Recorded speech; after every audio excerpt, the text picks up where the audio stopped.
Hi everyone, and welcome back to my channel. This is a pretty busy time for me, as I'm officially in the midst of the 2020 coaster season. I recently got back from my first trip of the year, which featured Holiday World in Santa Claus, Indiana, and Dollywood in Pigeon Forge, Tennessee. Right off the bat, I have to say this trip had a lot of surprises and a handful of disappointments as well. So without wasting any more time, here's my official review of Holiday World and Dollywood. Starting off with Holiday World, this is an absolutely beautiful park with picturesque theming and some great rides too. You can tell that Holiday World really puts in a lot of effort into making sure to provide an immersive experience for everyone. What's particularly neat about this park is that they incorporate theming for a different holiday for each area of the park. For example, one area will be themed to Christmas, another will be themed to Halloween, another to Thanksgiving, and so on.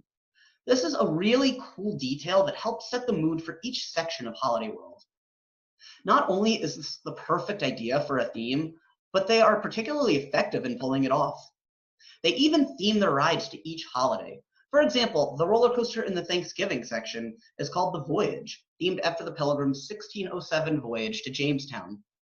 One of the roller coasters in the Halloween section is called the Raven, themed after Edgar Allan Poe's poem, and the other is called The Legend, themed after the legend of Sleepy Hollow. For the coaster experiences themselves, this is a bit of a mixed bag. On one hand, they have what is considered by many as the world's best wooden coaster, as well as a top-notch B&M wing coaster. On the other hand, their quantity and variety are both sorely lacking. They have just 4 coasters total, and 3 of them are wooden. So if you don't like wooden coasters, you probably won't enjoy Holiday World all too much.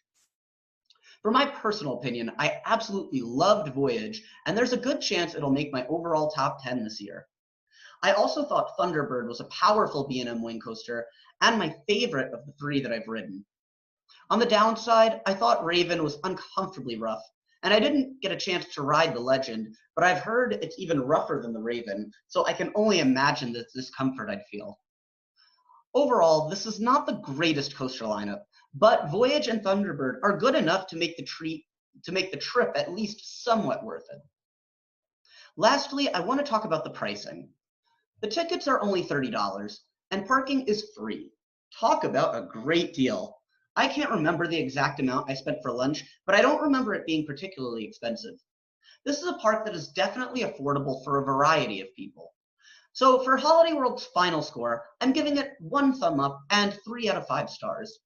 This is definitely a park that I would recommend if you're in the area, but I'm not exactly sure it's worth a cross-country drive. Next, I want to talk about Dollywood. This is a park that I revisited from last year, and my first thought going into this year's visit was, man, I can't wait to ride Lightning Rod again. I had some insane rides in the front left seat during the afternoon, and I was excited to see how my memories would hold up, but I'll get into that in a minute. The first thing I want to say about this park is that it's a scenic masterpiece. There are so many detailed elements that go into theming. I'm talking about store names, pathways, artwork, hedges, and so on. This park truly goes all out into making sure you feel like you're in a different world entirely. While the theming is terrific, where this park distinctly separates from most others is the coaster lineup. In contrast to Holiday World's mediocre variety, Dollywood has 9 different coasters from 8 separate manufacturers. That's quite an accomplishment. There really is a coaster here for everyone, and if you're an enthusiast, you'll probably like all of them. There are definitely some weaker rides, but there's not a single coaster that is truly awful. Every installation in the lineup is at least okay. With that being said, this isn't my favorite coaster lineup. I still prefer Cedar Point and Hershey Park a bit more, but this is definitely a solid lineup that should be sure to keep you entertained for most of the day. My 3 personal favorites are Thunderhead, Mystery Mine, and Lightning Rod. Thunderhead is a great GCI Woody that gives great laterals and some decent airtime. Mystery Mine is a criminally underrated coaster in my opinion. It packs a strong punch with its 2 insanely steep drops, one beyond vertical, and a pretty decent layout throughout the ride. I will agree it's pretty rough, so I can understand why most enthusiasts knock it. I still think it's vastly superior to Tennessee Tornado, which I still cannot comprehend the hype. Lightning Rod is one of the most intense coasters, and that quad down is simply fascinating to experience, especially in the front row. Again, I did not get a chance to ride any flat rides at this park, so I cannot touch upon this aspect of Dollywood. In terms of pricing, Dollywood is a little on the more expensive end. With tax, one-day admission runs up to $90.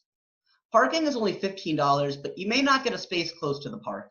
The best option if you choose not to walk is to take the trolley from the Dollywood Resort, for which rooms can be quite costly. The food, however, is pretty reasonably priced, and it's absolutely delicious. So for Dollywood's final score, I'm going to give it 2 thumbs up and 4.25 out of 5 stars. Guys, this is not a perfect park, but it is definitely in the upper tier of parks I've visited. It's a fun experience for basically all ages, and I definitely recommend a cross-country drive to find out for yourselves. All right, that's going to do it for this review. I hope you all enjoyed listening to my thoughts on Holiday World and Dollywood. If you like this video, please feel free to like, comment, subscribe. And before I sign off, I want to make an announcement that I am going to be officially changing my YouTube name from my real name I'm going to be switching over to a channel that I'm going to be called Skyrush Warrior, because I absolutely love Skyrush, and if you saw my last video on Hershey Park's opening day, I got an even better taste of Skyrush than I had before, which I didn't even think was possible. So I'm a little bit obsessed, but my new YouTube name is going to be Skyrush Warrior, and I hope you guys check out some new videos that I upload to that channel, as well as the videos that I've posted under my current name, Paul Wright. All right, guys, that's it for this video. I'll see you guys soon.